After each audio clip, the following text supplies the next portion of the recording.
hardly have a Kangaba, Akway Kanogi, Abdul Kadir Pobiteki issues, Kanosi case, me hardly have a saying the Kangaba, Adumba meeting to bail Tatu about you. I'm just a story gave. Sekarai the Nova. Adudi me hardly by meeting to true judiciary netraga, true police tagi, Akway justice Pangani and a Kangadori Brava. Adodi Prazana Pangana Kalo, Kudak to the Hatu Horaga, Revenge Lohodragadi, Akway Kotagi netraga police tagi, Akway justice Pangani, Prazada Legadori Brava, to see Canada, no, Sweater is Akway Prazada, so many more violence netraga, Akway is a low Kota Piraga, Tauton, agriculture, and so lies, systems breakdown to Yes. Sige mayam, sige system breakdown to Riba Punawak, sige Haurak Pamche, cry the Gino Kanda, India never. Queen Manipur, India, Manuchan, but part of the India, the Swedish, they never Manipur Swedish. Ado India, see a queen of pull up to moving Amroy. Jal. Asalati. India is pull up to Mongamroy. Nangi Kanodo, Quiggy. Sana never tuck never seeing labor later we issue Kang de Ram Mandir this Hari than I had a pot pirim never. India is Aduna Shireshida India, the Quina, Karino, Aquina, India, Asuyam Parks Okrava, Mahas Hagar Shiresh, Aquay Manipur, Gilariva, Agano MP and Isina, India politics, Mumai Chumum Pontevo. Adore Aquay Manipur, say, India the shit liver Pataban Nung shit mayamdo, Yohandana. Akwai Manipur masagi lejariba akwai sira lejariba akwai multi pluralistic communities mayam se hana degi akwai puari gi oiba tangkak mayam amada akwai si hingminraga laidana amaga gi oiba awanu ngai mayam share tominraga laidana khasina natragana akwai gi kanona akwai takhelna natragana akwai kanona tongan dekhauna Awana, Quay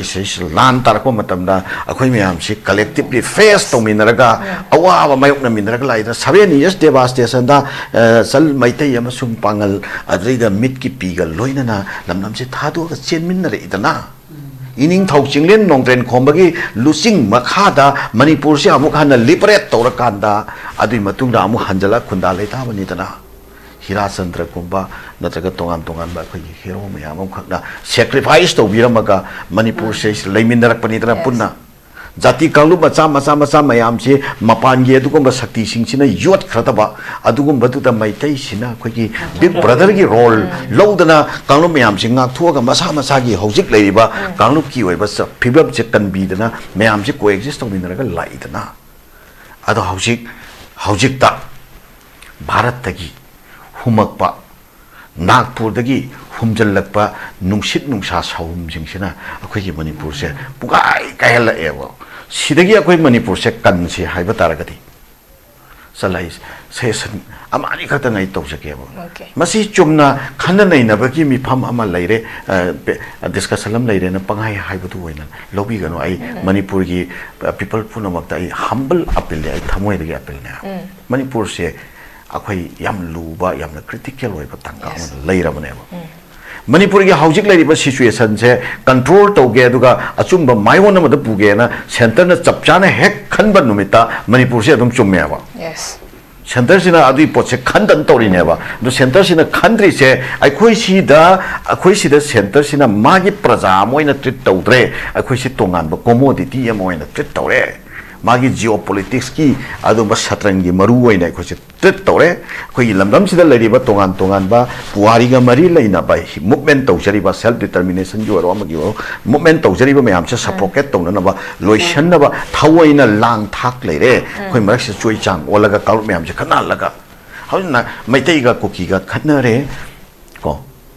san maitai ga kuki ga khana re next naga ga kuki ga su khana lakani Naga may take a Sukana Lakani and Pio. I don't may take a pangan Sukan and nobody, tie lang Miamsi. Nan Srishida, Kanano, I go Mabing Matapaning de Harise, Mamma Idiom, I ma power and Punkun Marimanuda, ma power and Aquise, are we missing the proper community?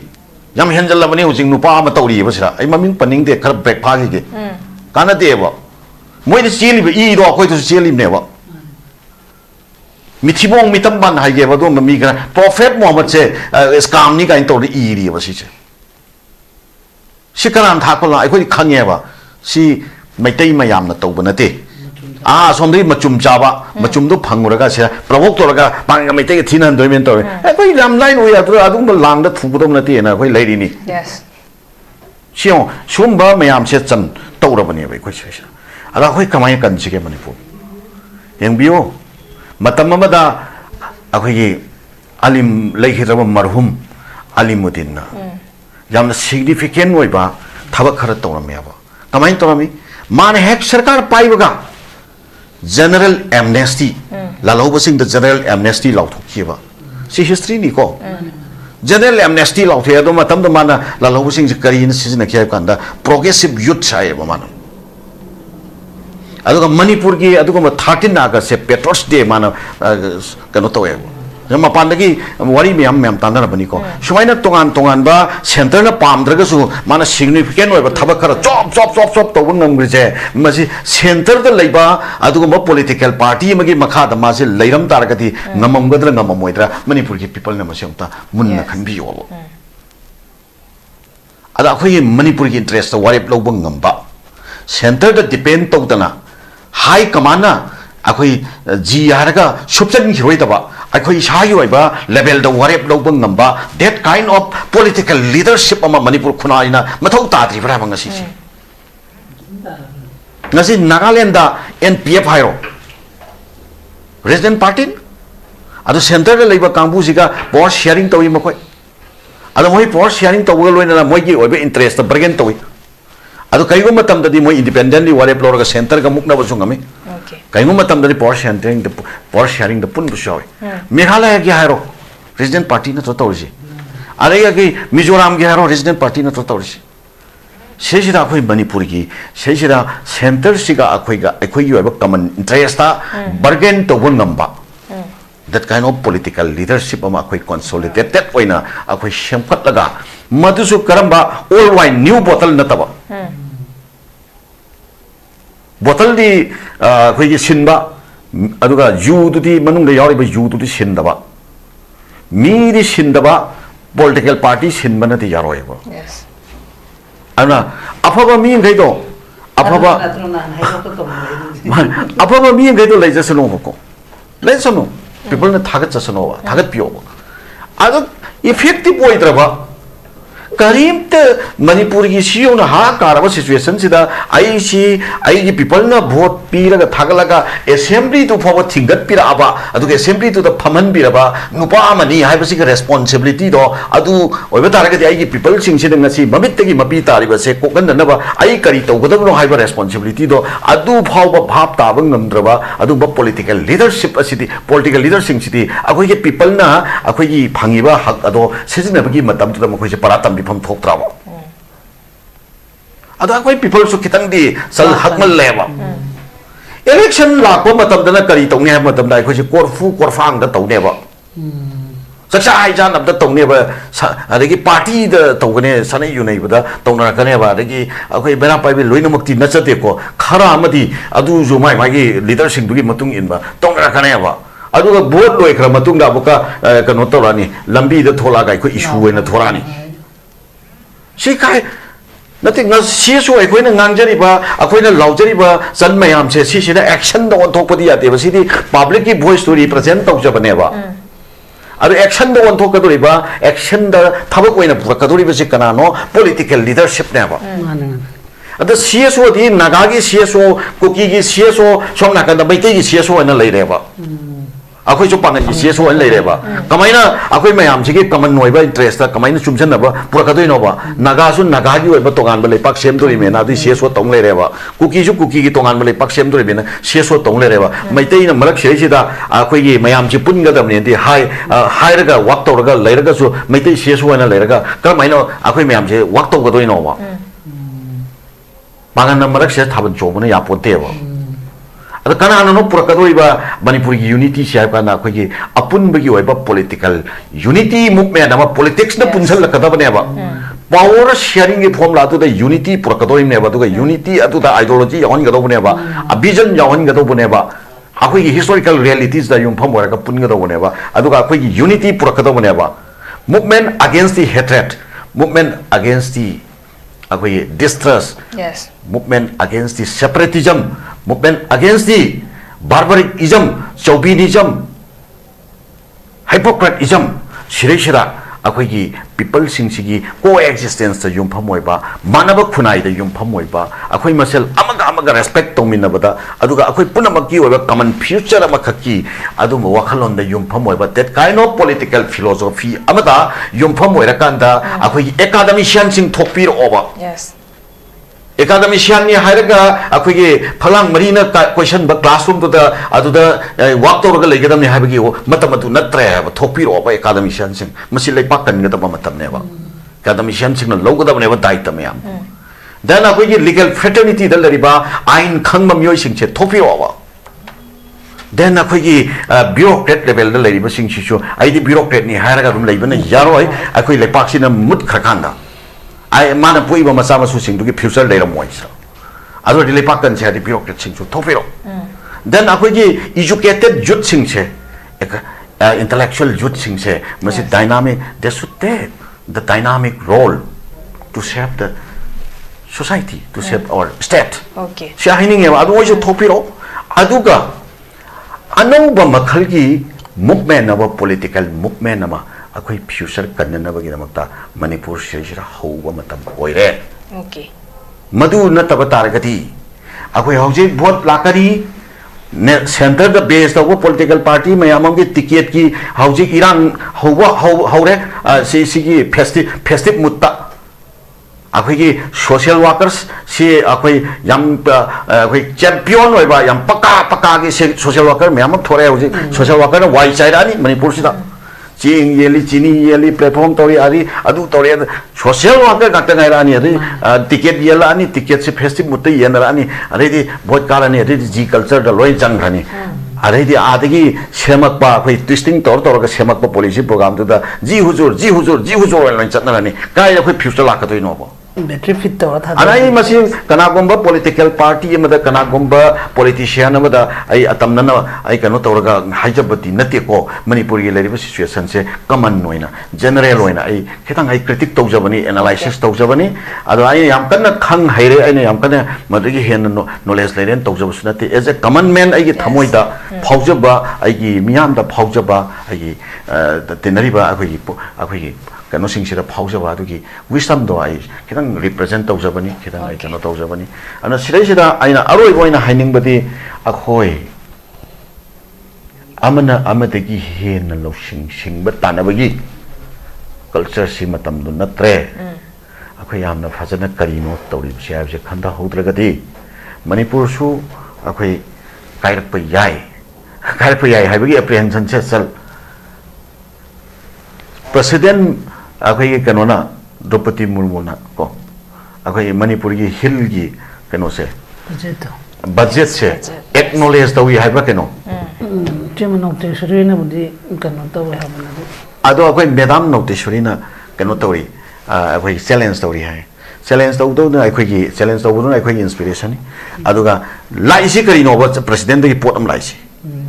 si president si mana tawriba mupse masi bagi maranai wakhana tawba nate magi council of ministers to adi duna suggest torpa mana recommend torpa poni are home minister na recommend torpa potu oitorimni adu taragadi akhoi sirala kanda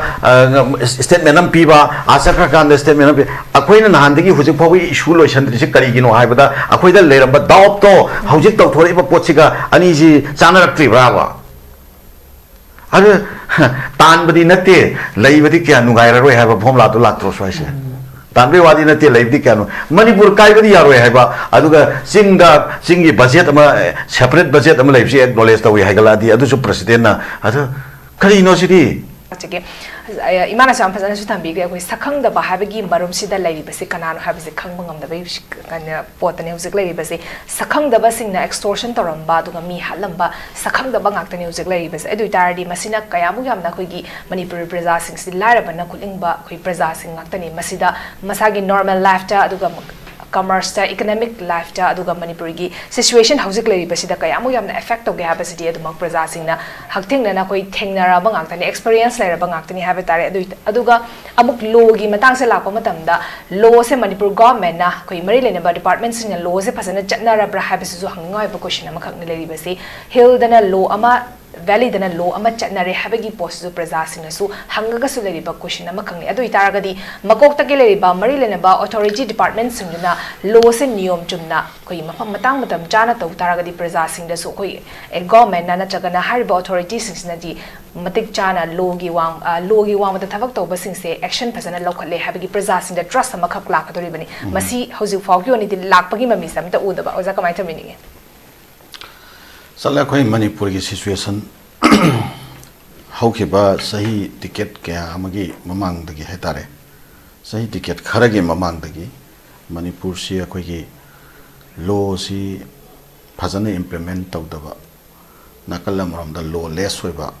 ꯑꯗꯨꯝ state ꯑꯃꯒꯨꯝꯅ ꯑꯗꯨꯝ ꯂꯩꯔꯛꯈ꯭ꯔꯦ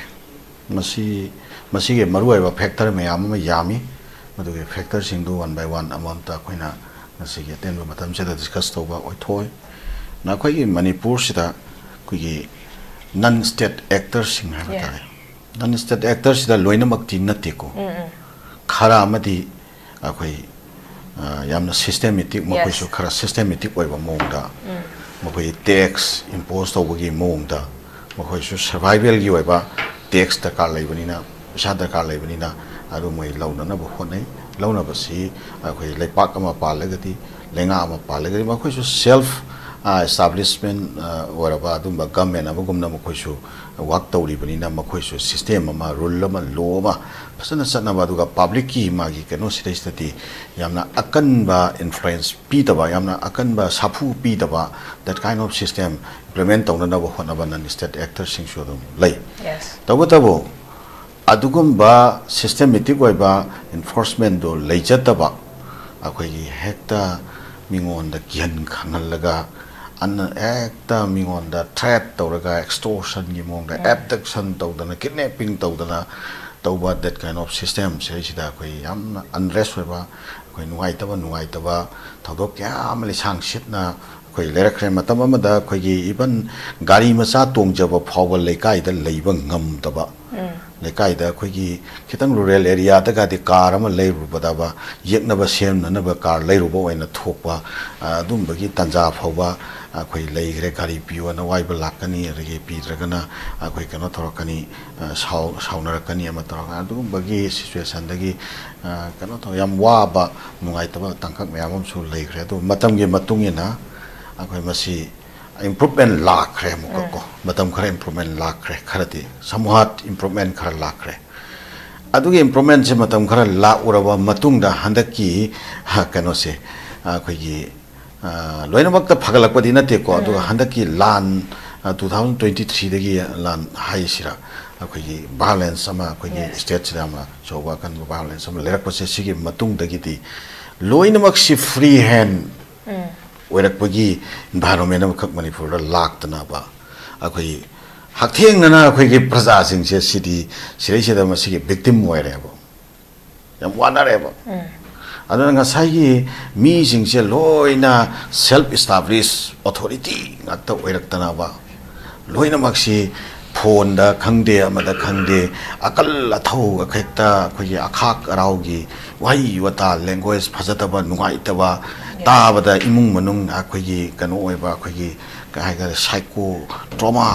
create ꯇꯧꯕ ꯏꯃꯨꯡ ꯃꯅꯨꯡꯗ ꯃꯆꯥ ꯃꯁꯨ ꯏꯃꯨꯡ ꯃꯅꯨꯡ ꯅꯨꯡꯉꯥꯏꯅ ꯐꯖꯅ ꯅꯦꯅꯥ ꯇꯥꯅ ꯂꯩꯕ ꯉꯝꯗꯕ ꯗꯦꯠ ꯀꯥꯏꯟ ꯑꯣꯐ ꯁꯤꯆꯨꯋꯦꯁꯟ ꯃꯌꯥꯝ ꯑꯃ ꯐꯦꯃꯤꯂꯤ ꯃꯌꯥꯝ ꯑꯃꯗ ꯊꯣꯛꯈ꯭ꯔꯦꯕ ꯑꯗꯨꯅ ꯑꯩꯈꯣꯏꯅ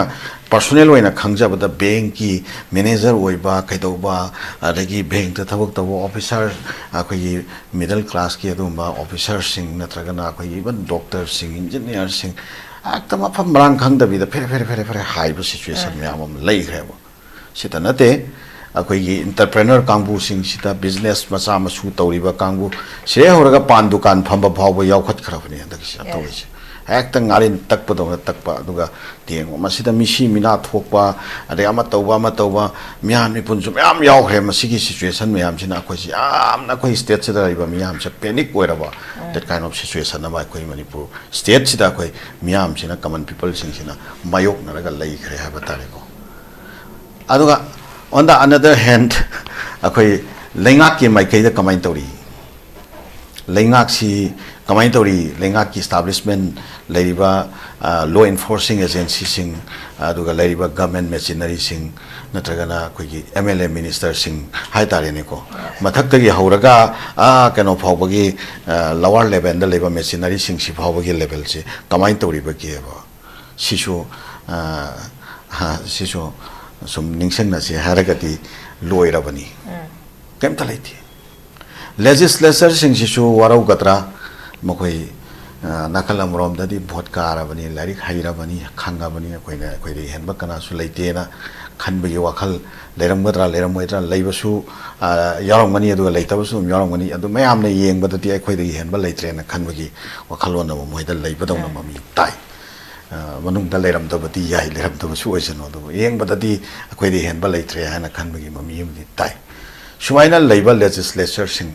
sumaina leiba akoi government pairiba MLA minister sing ko lo in a corrupt practice lakpo makhada leriba magi department sing chida mana pairiba department sing chida akoi commissioner dagi horaga director dagi makhata bada leriba officer sing aduga lower level phawbada leba LDC clerk pion swai phawbagi level da leri sing che phong na khoi ki corruption che act phong na thabak file macham tang lan badane piram mu haibasina han hawdoraba moina tawriba service ase phangiba salary se mase miyam gi thabak tu tawbagi aduma service tu tawbagi phangiba salary ne se kawgre laiba misina piram gadam ni piram magana tawgadam ni piram draga tawroidam ni haiba concept se loi leigre si pura atai state amu phawbada atai india gi state atai sing da su corruption si laiyaba chalko leite habadi yaroi loi laiyaba ko even ministry da phawba corruption si laiyaba ko masi adum open secret ni adum khangnarabo ani corruption leite habi yaro adubu ngasai ki heta phong na ne ase office am da changuba kanda office da changbada ngaktang koi ki smiling tawraga hapet nokphet tawraga kawbagi phawba maman piu haireba ko lakpiri bro oza hairaga smiling da ngaktang kawba office am da changubda adu ki phawba horen thom dai da cha thakna ba khara satlam mo hair tawram mo haireba do kaigumba satpa ngamdragadi satpangam da mido office da sangbangam da bagi office sangba ikai bagi situation ne ba hojeu manipur laiba khoi gi government ki machinery singsi gi oiba mindset masigi environment masigi tendency sigi situation si yosan greko nakalam rom dana law enforcing agency singse kamain tori maruaina police forces police security force kamgo se kamain tori nasai police security forces moral se adu kimatik hainingai leitana sokta gre karigomba leipak sile crime ama thuena haiba matam da thuiba crime se masi kana gomba mathakta leiba officer singna natragana minister na natragana MLA na natragana CSO level dagi khangde khara capacity leiba pressure leiba kangbu kharana pressure tawrakragati thabak amata law will take its own course of action naibado suklai hek leitre masima henjan ba thu atra yu haise suklai ba hek leitre ko si situation hau juk manipur laire ada koi sile da manipur si akoi 2023 ge me da gi tholak ke ba akoi violence ki conflict asi gi manunga sida akoi extortion gi tendency si amna wang khale akoi miyam si amna ha kare hingbangam dre lan gi namada akoi tongan ba senkhai lup khutu semaga lup amadagi koi lup macha magi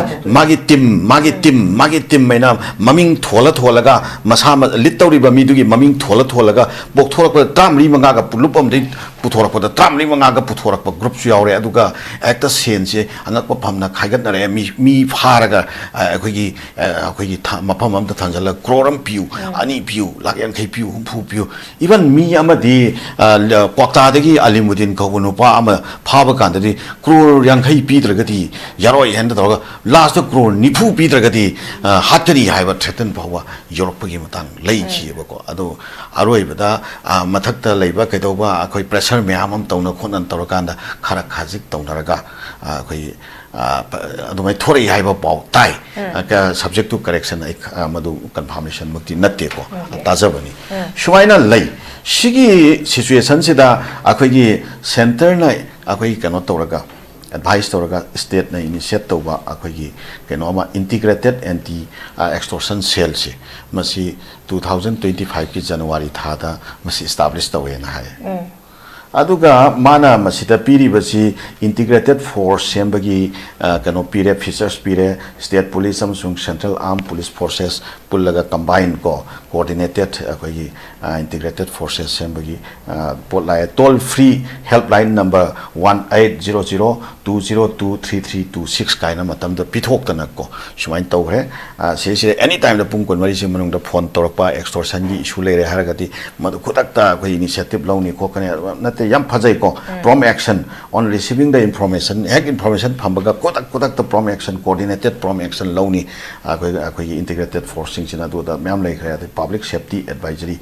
mafam se chaluno adu torno ada torno advice to khotba that kind of things myam lai khare nakalam da cyber laws akhoi hanadagi akhoi cyber laws myam lai jari cyber ye through the near ambula laiba keno myam se akhoi extortion gi oro amagi oro adagi cyber se am sathi bamna communal harmony se disturb tawba akhoi peace and harmony se disturb tawba akhoi masel gi marakta lainari ba coexistence se disturb tawba adu provocation phawan ba khana hanna ba chaina hanna ba that kind of things cyber akhoi gi se sida thokpa crime myam am khak laiba ko adu akhoi cyber law se IT Act 2000 ga haibana singba adagi akhoi gi BNS tasu tongan ba siga mari lenaba law khara yawi subject to correction akhoi gi sigi kano sida akhoi gi legal gi expert so akhoi yawbiri halibungo su yawbiri section 336 BNS 340 356 aduga sitting 318 na singba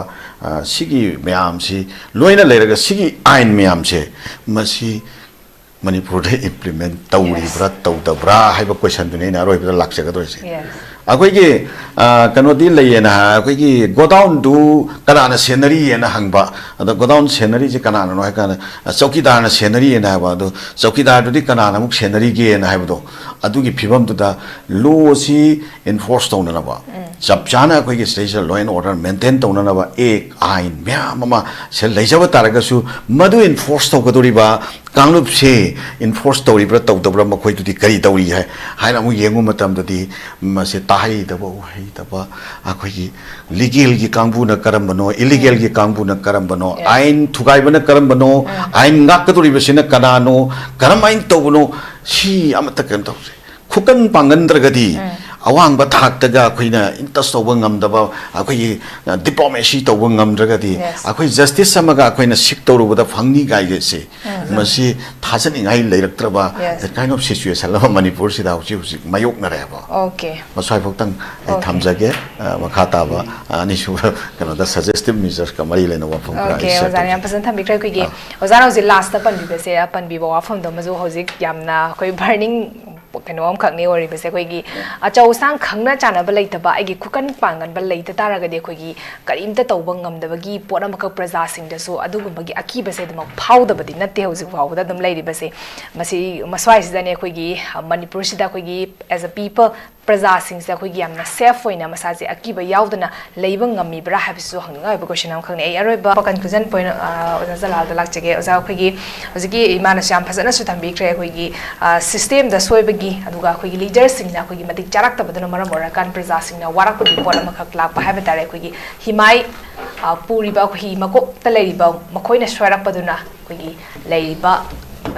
tongi ba haba tare khoi praja sing sta awa ba jaitheng pirak pa haba tare PR government na president rule gi government and namdana sangai festival tawkre but yengthina badi kana yengthina hawi akhoi masal do ni yengthina bagi pona makhak lakpa masi kanana yengthina na basilibano kanana khogi akhoi masal gi marakta yengthina halibano habigi question jo khoi isana khangjabagi matam makhak su oirabani masi da lakpa consequences suna akhoi isa ithanda akhoi masal da oina awaba taba ki pot amakhak lakpa habatare tuga Manipur gi conflict sigi manung da thoiba crisis macha macha khoi thoiba violence ki thodok extortion gi posida masina khogi tung koina chana ba ya ga dori bara habigi question sini conclusion point of view sagi hojiki sal mayamna khogi khanari ba wakhalon ji khogi police ta leramba khogi thajabdo police ta thajaba si handai su mapung phana lerakpadi na te do handaki lan manung sida amuke hen thajaba pumang mang police अखोइदा कनागुम्बा अखोइ मरम चादबा मियोइ खरना अखोइदा threat तौरे नत्रगना सेन थुंगी अकीबा पीरे नत्रगा फोनदा लौरीदा मोन खांगेरा का हाइबा यावरे हाइना पुलिस ता हाइरु मतमदा कयाम यामना पुलिसना करम स्टेशन सिंगना मसिगुम्बा केनो सिंगसिदा कयाम यामना अखोइ सीरियस होइना मसिगुम्बा सिंगसे लौरी बगे कयाम यामना प्रॉम एक्शन से इनिशिएटिव से कयाम फसना लौबिरी बगे हाइबसे याम थिना निंगबा काइनिगाइनि यामना काहेना हाइरगसु अखोइ डिपार्टमेंट से लैरिबा चिलिनाउ मयामदा अखोइना मोरल डिस्करेज तौबा अदुगी पोट ओइना थोपा याइ अदुगा तसेंगना मखोइ मसामक्सु डिपार्टमेंट से लैबिरिबा मखोइ मसामक्सु मखोइगी मसागी इमुंग मनुंगदा प्रॉब्लम अम थोपा मतमदा मखोइगी डिपार्टमेंट सिदगी सिक्योर ओइबा इनिशिएटिव लौखलकनि हजु मोइ पौ थाजरमरोय अना करी तौरे हाइकांदसन अखोइगी कनागुम्बा अमगी सुम प्राइवेट मैटर दे एग्जांपल आई पिसके कनागुम्बा अमगी मचानुपी अमा अखोइ नुपा अमना चेनबिरे चोंबिरे अदुगा मासी लोंग खुंदोंबगी नत्रगना नियम चुमना माबु फसना ट्रीट तौननबा थबा अमा तौबिद्रे जस्टिस तौबिद्रे हाइरसिको मसिगी मतमसिदा नुपी मचासिगी नत्रगा नुपी मचासिगी इमुंग मनुंगी नत्रगा मामादुगी ममितकी पिरांग से सिगा कोनना Lakpa एखोइसु सियसोनिना खोइदसु Lakpa ma'am म्यावेबो the सियसोनि एखोइदि सुगुम्बा लनाइ issue पाइदे एखोइ लनाइ issue दिल तौदे हाइरगा हाइरगा जो थमोइददि मागी ममितगी तारिबा पिरांगदु येउं कांदा नुंगाइतबा पेंदबा म्याम मुत्ता पुलिस चपे याद्रा है हाइबा पुलिस बिलीप लेते पुलिस थाजब लेते पुलिस चलगा केस रेजिस्टर तौरगा मखोइना प्रॉम इनिशिएटिव तो लौखलगा मागी जस्टिस से फंगनी हाइबसे थाजतेबो मरमदी हौरेन अदुम पुलिस यौरम मतुंगदा अदुम खुजरु मुजरु तौरगा जस्टिस तु फंगदबिना मांगखरनेना खल्लेबो हौजकी फैमिली सिंगसिना सिना मरम ओइरकांदा फैमिली खुदिंगमकना सिगुम्बा इशू म लेरको मतम नत्र कनागुम्बा की सेन तोनग्रे नत्र कनागुम्बा अखोगी लंथुंगी मानचांगी करिगी कनो से खुकन बना थौ तौनबगी खोनबगी पोट लेरे इशू लेरे सि पुलिस ना लोइन तौगदम नत्रबा सिगुम्बा केस सिंग सि लाकपा कांदा मणिपुर की लेरिबा पुलिस डिपार्टमेंट सिना कयाम यामना जस्टिस तौग्रबगे कोर्ट ना कयाम यामना जस्टिस डिलीवरी तौबिखरगे पुलिस नतेब नाकल मरमदा कोर्ट सिसु याम थिना माल प्रैक्टिस तौरियबा कोर्ट हाइरकांदा मोइसिदी अखोइगी गंगा ना स्नान तौरगा लेरबा याम सेंगबा तौनगा अखोइगी कनो तौसु याद्रियबा कोर्ट सिसु खितंग अखोइगी कोर्ट सिसु अखोइ माल प्रैक्टिस करप प्रैक्टिस याम लेरियबा कोर्ट सु मिचंग संगगी प्रैक्टिस याम लेरियबा कयाम यामना जस्टिस डिलीवर तौरगेबा मी हाले हाइबा खंगबा अखोइगी कनोगे अब्दुल कादिर की पाविदे की इशू से कनो से केस मी हाले हाइबसी सेंगना खंगबा अदुंबा मी सिंग दो बेल थादु इयबा होजि कयाम याम जस्टिस तौरिगेबा से कराइदनोबा अदुदी मी हालिबा मी सिंग दो थ्रू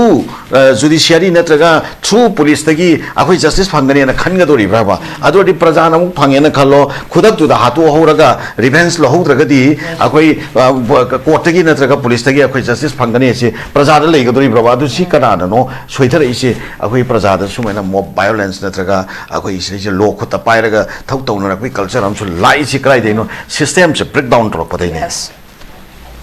सिगे मयाम सिगे सिस्टम ब्रेक डाउन तौरइबा पुनमक सिगे हौरक फमचे कराइदगिनो हाइबकांदा इंडिया ने अब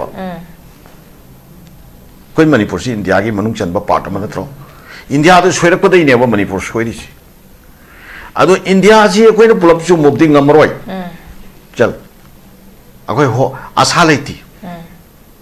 इंडिया जी पुलप चु ngमरोय नंगी कनोदो अखोइगी चाननब थकनब चेंग लेब लेतबगी इशू खंगदे राम मंदिर दी सारीदना हायरगा भोट पीरिमने हो इंडिया से अदुना सिरैसिदा इंडिया दा अखोइना करिनो मोइ अखोइना इंडिया की असुयाम पाक चाउखरबा महासागर सिरैसिदा अखोइ मणिपुर की लेरिबा कनो एमपी अनि सिना अखोइ इंडिया की पॉलिटिक्स मुमाइ चुमुंगम पोतेबो अदोदे अखोइ मणिपुर से इंडिया दा सिटलिबा फतब नुंगसिट मयाम दो यौहंदना अखोइ मणिपुर मसागी लेजरिबा अखोइ सिरा लेजरिबा अखोइ multi pluralistic communities mayam se hana degi akoi puari gi oiba tangkak mayam amada akoi si hingbin raga la idana amaga gi oiba awanu ngai mayam share tomin raga la idana khasi na natragana akoi gi kanona akoi takhel na natragana akoi gi kanona tongan dekhau na adagi awana akoi se lan tarko matamda akoi mayam si collectively face tominaraga awa mayok na minaraga la idana 7 years devastation da sal maitai amasung pangal adrida mit ki pigal loina na lamnam se thadu ga chenmin na idana ining thau chinglen nongtren khombagi lusing makhada manipur se amuk hana liberate torakanda adui matungda amu hanjala khunda leita bani dana hira chandra kumba natraga tongan ba khoi hero mayam khakna sacrifice to biramaga manipur se leimindarak pani dana punna jati kanglu macha mayam se mapan ge adugumba sakti sing sina yot khrataba adugumba tu da maitai sina khoi gi big brother gi role lodana kanglu mayam sing ngak thuaga masa gi hojik leiba kanglu ki oiba sa phibab je kan bi dana mayam se coexist to minaraga lai dana ado hojik ta bharat tagi humakpa nagpur dagi humjallakpa nungsit nungsa sawum jingsina akhoi gi manipur se pugai kaila ewa sidagi akhoi manipur se kan se haiba taragati salai session amani khata ngai tawjake ba masi chumna khana nei na bagi mi pham ama leire discussion lam leire na pangai haiba tu hoina lobi gano ai manipur gi people punamak ta ai humble appeal ai thamoi dagi appeal na manipur se akhoi yam luba yamna critical oiba tangka leirabane manipur gi hojik leiriba situation se control toge aduga achumba maiwon amada puge na center na chapchana hek khanba numita manipur se adum chumme ba yes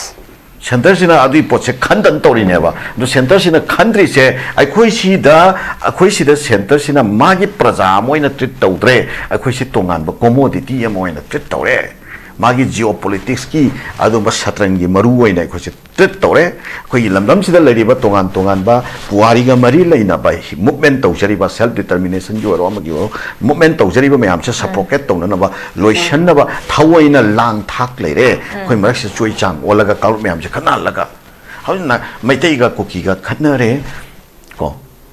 san maitai ga kuki ga khanare next naga ga kuki ga su khana lakani naga ga maitai ga su khana lakani yengbiyo ado maitai ga pangan ga su khana na bani thai ba lang mayam si ngang nan sri sida kanano akhoi gi mabing mathap paning de hari se mamai dani akhoi ma phaw pung kun mari gi manung da ma phaw na akhoi se akhoi mi sing se pat thorak pra khang manatri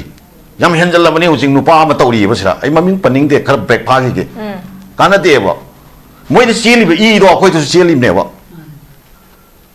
mithibong mitamban hai ge ba do mi kana prophet muhammad se scam ni kain to ri i ri ba si se shikaran thakola akhoi khange ba si maitai mayam na tawba nate somdai machum chaba machum do phanguraga se provoke toraga panga maitai ga thinan doimen tor akhoi lam line oya to adum lang da thubudom nate na akhoi lairi ni yes siong sumba mayam se chan tawrabani ba akhoi se ada akhoi kamai kan sige manipur yengbiyo matam amada akhoi gi alim leihiraba marhum alimuddin na yamna significant oiba thabak khara tawrame ba kamai torami man hek sarkar paibaga general amnesty lalauba sing the general amnesty lauthokhiba si history ni ko general amnesty lauthe ado matam da mana lalauba sing se kari na sizna khya kanda progressive youth sai ba mana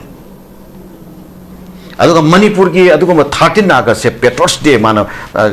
kano toye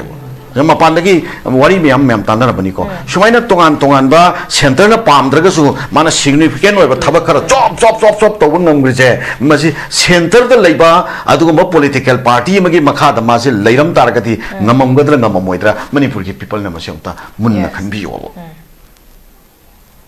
ada khoi manipur gi interest warep lobang ngamba center da depend tawdana high command na akhoi ji yaraga subjan hiroi da ba akhoi shai oi ba level da warep lobang ngamba that kind of political leadership ama manipur khuna ina mathau ta tri bra bang si ngasi nagaland da npf hairo resident party adu center da leiba kangbu siga power sharing tawi makoi adu moi power sharing tawi loina na moi gi oi ba interest da bargain tawi adu kaigo matam dadi moi independently wale plora center ga mukna ba sungami okay kaigo matam dadi power sharing the pun bu shawi meghalaya gi hairo resident party na to tawji are ga gi mizoram gi hairo resident party na to tawji sheshira akhoi manipur gi sheshira center siga akhoi gi ba common interest ta bargain to bun ngamba that kind of political leadership ama akhoi consolidated oina akhoi shemkhat laga madusu karamba all wine new bottle na taba bottle di akhoi gi sinba aduga ju du di manung de yari ba ju du di sindaba mi di sindaba political party sinbana di yaroi ba yes ana afaba mi ngai do afaba afaba mi ngai do leijasano ko leijasano people na thagat jasano ba thagat pio ba adu effective oidraba karimte manipur gi siyo na ha karaba situation sida ai gi people na vote piraga thagalaga assembly to forward thingat pira aba adu assembly to the phaman biraba nupa amani haibasi ga responsibility do adu oiba taraga di ai gi people sing sin ngasi mamit tegi mapi tariba se kokan na ba ai kari to godabno haiba responsibility do adu phawba bhap tabang ngamdraba adu ba political leadership asidi political leadership sidi akoi gi people na akoi gi phangiba hak ado sejinabagi matam to makoi se paratam from Thoktrava. Ada koi people so kitang di sal hakmal leva. Election la ko matam dana kari tong ne matam dai ko si korfu korfang da tong ne ba. Saksa ai jan ab da tong ne ba adagi party da tong ne sanai yu nei ba da tong na ka ne ba adagi akoi bena pai bi loina makti na chate ko khara amadi adu zo mai mai gi leadership du gi matung in ba tong na ka ne ba. Adu ga vote loi khra matung da buka kano to rani lambi da thola ga ko issue na thorani. Si kai nothing na CSO ai koina ngangjari ba akoina laujari ba san mayam se si sida action da on thok padi ate ba sidi public ki voice to represent tau jabane ba adu action da on thok kadori ba action da thabak oina kadori ba si kana no political leadership ne ba adu CSO di naga gi CSO koki gi CSO somna kan da baite gi CSO na leire ba akoi jo pangan gi CSO an leire ba kamaina akoi mayam sigi common noiba interest ta kamaina chumsan na ba pura kadoi no ba naga su naga gi oiba tongan ba lepak sem dori me na di CSO tong leire ba kuki ju kuki gi tongan ba lepak sem dori me na CSO tong leire ba maitei na marak sei sida akoi gi mayam ji pun ga dam ne di hai raga wak to raga leire ga su maitei CSO na leire ga kamaina akoi mayam je wak to ga doi no ba pangan na marak se thaban jo bune ya pote ba ada kana no purakadoi ba manipur gi unity sia ka na khoi gi apun bagi oi ba political unity movement na politics na punsal la kada bane ba power sharing gi form la tu da unity purakadoi ne ba tu ga unity atu da ideology yawan ga do bane ba a vision yawan ga do bane ba akhoi gi historical realities da yum pham wa ka pun ga do bane ba adu ga akhoi gi unity purakado bane ba movement against the hatred movement against the akhoi distrust yes movement against the separatism movement against the barbarism, chauvinism, hypocritism, shireshira, akhoi people singsi coexistence da yum phamoiba, manaba khunai da yum phamoiba, akhoi masel amaga respect tongmina bada, aduga akhoi punamaki oiba common future amakaki, adu wakhalon da yum phamoiba, that kind of political philosophy amada yum phamoira kanda, akhoi academician sing thokpir over. yes academician ni hairaga akhoi gi phalang marina question ba classroom to da aduda walk to ga legedam ni haibagi matam atu natre ba thokpi ro ba academician sing masi lei pakan ga da matam ne ba academician sing lo ga da ne ba daita me am then akhoi gi legal fraternity da lariba ain khangma myoi sing che thokpi ro ba then akhoi gi bureaucrat level da lariba sing chi chu ai di bureaucrat ni hairaga rum leiba na yaroi akhoi le pak sina mut khakanda I mana pui ba masama su sing du gi future le ram wais ado dile pakan che di bureaucrat sing chu thopiro then akhoi gi educated youth sing che intellectual youth sing che masi dynamic they should take the dynamic role to shape the society to shape our state okay shahining e ado wais thopiro aduga anauba makhal gi movement of political movement ama akhoi future kanna bagi namakta manipur shejira hauba matam oire okay madu na tabataragati akhoi hoje vote lakari ne center the base of political party mayamam gi ticket ki hoje iran hauba haure se gi festive mutta ꯑꯩꯈꯣꯏꯒꯤ social workers ꯑꯩꯈꯣꯏ ꯌꯥꯝ ꯑꯩꯈꯣꯏ champion ꯑꯣꯏꯕ ꯌꯥꯝ ꯄꯛꯀꯥꯒꯤ social worker ꯃꯌꯥꯝ ꯑꯃ ꯊꯣꯔꯛꯑꯦ ꯍꯧꯖꯤꯛ social ꯋꯥꯔꯀꯔꯅ ꯋꯥꯏ ꯆꯥꯏꯔꯛꯑꯅꯤ ꯃꯅꯤꯄꯨꯔꯁꯤꯗ ꯆꯦꯡ ꯌꯦꯜꯂꯤ ꯆꯤꯅꯤ ꯌꯦꯜꯂꯤ ꯄ꯭ꯂꯦꯠꯐꯣꯝ ꯇꯧꯔꯤ ꯑꯗꯨ ꯇꯧꯔꯦ ꯁꯣꯁꯤꯌꯦꯜ ꯋꯥꯔꯀꯔ ꯉꯥꯛꯇ ꯉꯥꯏꯔꯛꯑꯅꯤ ꯑꯗꯩ ꯇꯤꯀꯦꯠ ꯌꯦꯜꯂꯛꯑꯅꯤ ꯇꯤꯀꯦꯠꯁꯦ ꯐꯦꯁꯇꯤꯚ ꯃꯨꯠꯇ ꯌꯦꯟꯅꯔꯛꯑꯅꯤ ꯑꯗꯩꯗꯤ ꯚꯣꯠ ꯀꯥꯔꯅꯤ ꯑꯗꯩꯗꯤ ꯖꯤ ꯀꯜꯆꯔꯗ ꯂꯣꯏ ꯆꯪꯈ꯭ꯔꯅꯤ ꯑꯗꯩꯗꯤ ꯑꯥꯗꯒꯤ ꯁꯦꯝꯃꯛꯄ ꯑꯩꯈꯣꯏ ꯇ꯭ꯋꯤꯁꯇꯤꯡ ꯇꯧꯔꯒ ꯁꯦꯝꯃꯛꯄ ꯄꯣꯂꯤꯁꯤ ꯄ꯭ꯔꯣꯒ꯭ꯔꯥꯝꯗꯨꯗ ꯖꯤ ꯍꯨꯖꯨꯔ ꯑꯣꯏꯅ ꯂꯣꯏ ꯆꯠꯅꯔꯅꯤ ꯀꯥꯏꯗ ꯑꯩꯈꯣꯏ future ꯂꯥꯛꯀꯗꯣꯏꯅꯣꯕ battery fit tawra tha ana ai masi kanagomba political party amada kanagomba politician amada ai atamnana ai kano tawraga haijabati nate ko manipur gi leriba situation se common noina general oina ai khitang ai critic tawjabani analysis tawjabani ado ai yam kana khang haire ai yam kana madagi hen knowledge leren tawjabu sunate as a common man ai gi thamoida phaujaba ai gi miyam da phaujaba ai gi tenariba akoi gi kano singsira phaujaba adugi wisdom do ai khitang represent tawjabani khitang ai kano tawjabani ana sida aina aroi boina haining badi akhoi amana amadagi hen lo sing ba tanabagi culture si matam du natre akhoi yamna fajana karino tawri siab se khanda hodragadi manipur su akhoi kairak pa yai habagi apprehension se sal president akhoi kanona Draupadi Murmu na ko akhoi Manipur gi hill gi kano se budget se acknowledge tawi haiba kano chema noteshri na budi kano tawi habana ado akhoi madam noteshri na kano tawi akhoi challenge tawi hai challenge taw na akhoi gi challenge taw na akhoi inspiration aduga laisi kari no ba president gi pot am laisi si president si mana tawriba mupse masi bagi maranai wakhana tawba nate magi council of ministers to adi duna suggest torpa mana recommend torpa poni are home minister na recommend torpa potu oidorimni adu taragadi akhoi sirala kanda statement am piba asaka kanda statement am akhoi na nahandagi hujik phawi issue loisandri si kari gino haibada akhoi da leramba doubt to hujik taw thoriba potsiga ani ji chanarakti brava अरे तान बदी नते लई बदी क्या नुगायर रोय है भोम लातो लात्रो स्वाइसे तान बे वादी नते लई बदी क्या नु मणिपुर काय बदी यारो है बा अदुगा सिंगी बजट अमा सेपरेट बजट अमा लई से एक्नॉलेज तवे है गलादी अदु सु प्रेसिडेंट ना अदु करी नो सिटी हदि पीडब्ल्यूडी दो सिंगी तोंगाना हाइबम लाकातोरिबनी एजुकेशन दो सिंगी तोंगाना हाइबम लाकातोरिबनी सेक्रेटरिएट सिंगी तोंगाना हाइबम लाकातोरिबे फंड म्याम दो utilise तोबगी budget to singi when utilize to we siloi lakadoi adi targati nasagi tawriba system se adum machet tanarak na nabagi policy ma yat daga thambagi formula do tarakna ba tawba natri privacy si swai phausi yora bada akhoi myam se tonga thari no akhoi bhap ma tade akhoi su bhap tade na ai public ta ai people da ne na hangat chari ba se akhoi su bhap tade kari no tawri ba se ko su angtang de khoi miyam se serious hoina lawraga khoi gi ba yamna clear oiba future am khatang di yam clear oiba future am khatang di akhoi am ta thi se bo okay masu aina ai aroi boina thamjani okay oza yam phajana thambikra